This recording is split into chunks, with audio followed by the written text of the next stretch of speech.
Hi guys, welcome again आपके अपने YouTube channel ask your gynaecologist में। मैं डॉक्टर सोनल परिहार। आप लोगों ने बहुत दिनों से एक टॉपिक रिक्वेस्ट करा हुआ है, cleft lip and cleft palate. तो मैंने सोचा आज ये वीडियो बना देते हैं।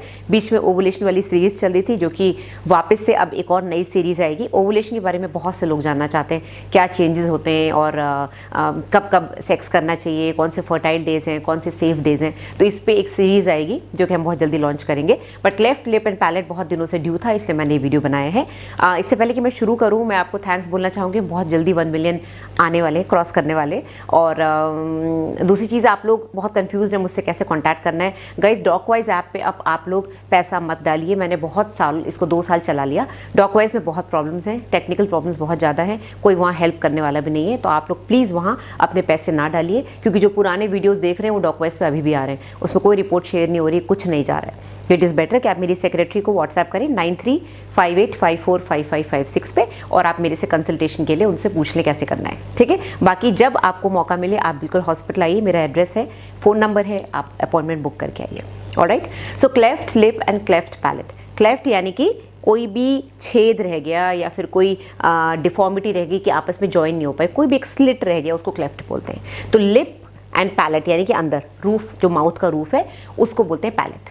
ये होता है सॉफ्ट टिश्यू, मस्कुलर होता है, और इसमें जो है जॉइनिंग हो जाती है 2nd या 3rd मंथ में, यानी कि जब बच्चा माँ के पेट में 2रे या 3रे महीने में होता है, तब ये लिप्स और ये पैलेट, क्योंकि बच्चा ऑब्वियसली सिमेट्रिकल है, हम लोग की बॉडी सिमेट्रिकल है, तो इधर की चीज़ें आके ऐसे करके फ्यूज़ होती है, तो हम सिंगल एक बॉडी बनती है। इसी तरह से यूट्रस भी बनता है, 2 ट्यूब आके फ्यूज़ होती है और यूट्रस बन जाता है।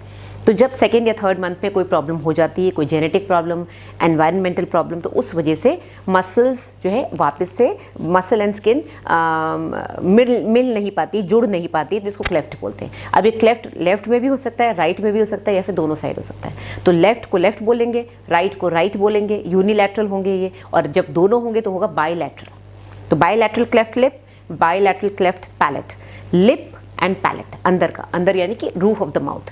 तो जब लिप पे होता है तो बहुत क्लियरली दिखता है, हाथों हाथ दिख जाता है, माँ बाप को पैदा होते ही दिख जाता है, या फिर कभी कभी एनॉमली स्कैन में भी अगर मशीन अच्छी है और डॉक्टर एक्सपीरियंस्ड है तो वो डिटेक्ट कर लेते हैं कि क्लेफ्ट लिप है।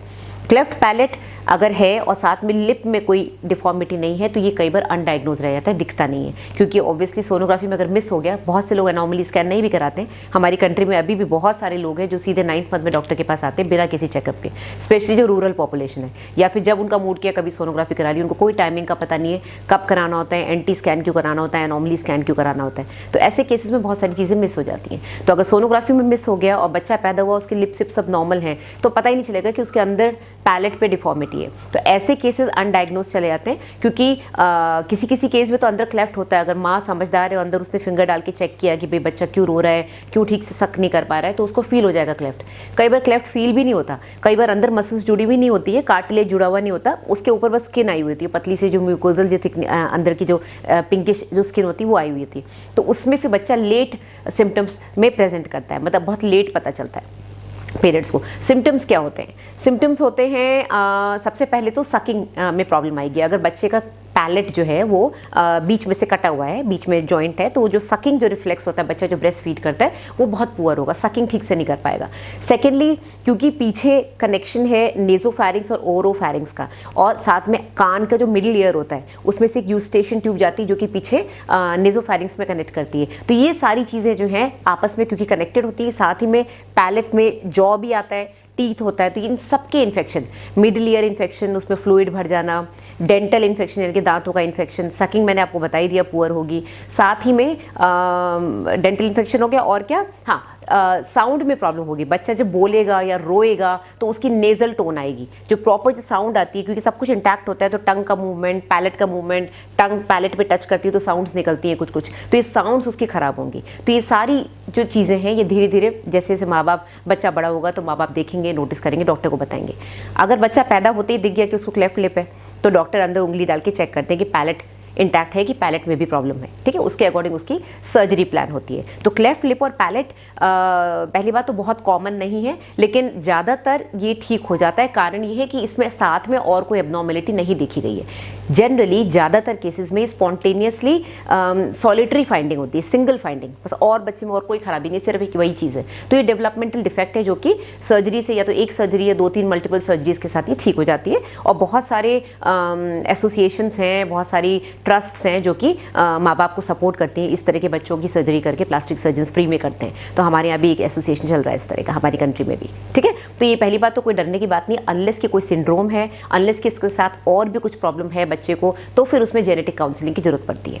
अब रीजंस क्या होते हैं मैंने आपको बताया, या तो जेनेटिक होगा, मदर या फादर में से कोई जीन आ गया और उस जीन में कैपेसिटी है कि बच्चे को क्लेफ्ट लिप दे सके, और साथ में कोई एनवायरमेंटल टॉक्सिन आ गया, जैसे अल्कोहल ले लिया माँ ने, स्मोकिंग कर ली, या फिर मदर डायबिटिक है या मदर बहुत मोटी है। ये कुछ रिस्क फैक्टर्स हैं जो कि मिलजुल के बच्चे के अंदर क्लेफ्ट लिप या क्लेफ्ट पैलेट करवा सकते हैं। तो एक कोई सिंगल फैक्टर नहीं, कुछ दवाइयाँ भी हैं, कुछ विटामिन डेफिशिएंसीज भी हैं जो कि थ्योरी में लिखा है कि इनकी वजह से क्लेफ्ट लिप पैलेट होता है, बट इतनी ज़्यादा इस पर रिसर्च नहीं हुई है। बहुत रेयरली कोई मेडिसिन ऐसी होंगी जिससे क्लेफ्ट लिप पैलेट नोटिस्ड है। कोई रूटीन वाली मेडिसिन नहीं कि हाँ इसको लेने से होता है, क्योंकि बहुत कम सॉलिटरी फाइंडिंग है, ये बहुत कम देखी जाती है और इसका कॉज जनरली पता नहीं चलता।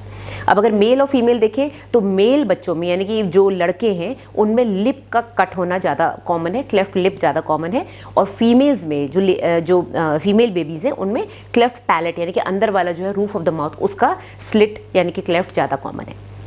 तो ये हो गए अपने डिफरेंसेस कि यूनिलैटरल, बायलैटरल और कितनी तरह के होते हैं। सिंगल यूनिलैटरल हो सकता है, बायलैटरल हो सकता है, सिर्फ लिप हो सकता है, लिप एंड पैलेट बोथ हो सकता है, या फिर ओनली पैलेट हो सकता है। पैलेट में भी या तो फील हो जाएगा स्लिट या फिर फील होगा ही नहीं, उसके ऊपर कवरिंग आ जाएगी। तो तरह तरह की प्रेजेंटेशंस होती हैं, तरह तरह की प्रॉब्लम्स होती हैं बच्चों को। माँ बाप को कभी पता चल जाता है, कभी नहीं पता चलता है, डॉक्टर्स उसके अकॉर्डिंग आपका ट्रीटमेंट करते हैं, सर्जिकली ये करेक्ट हो जाता है। स्मोकिंग, अल्कोहल, ओबेसिटी, डायबिटीज़, ये 4 रिस्क फैक्टर्स हैं, apart from some drugs, some medicine जो कि अवॉइड करनी चाहिए। और अगर आपको प्रीवियस हिस्ट्री है, फैमिली हिस्ट्री है आपकी खुद के बच्चे में या फिर फैमिली में किसी को क्लेफ्ट लिप पैलेट हुआ है, तो जेनेटिक काउंसलिंग बहुत ज़रूरी है।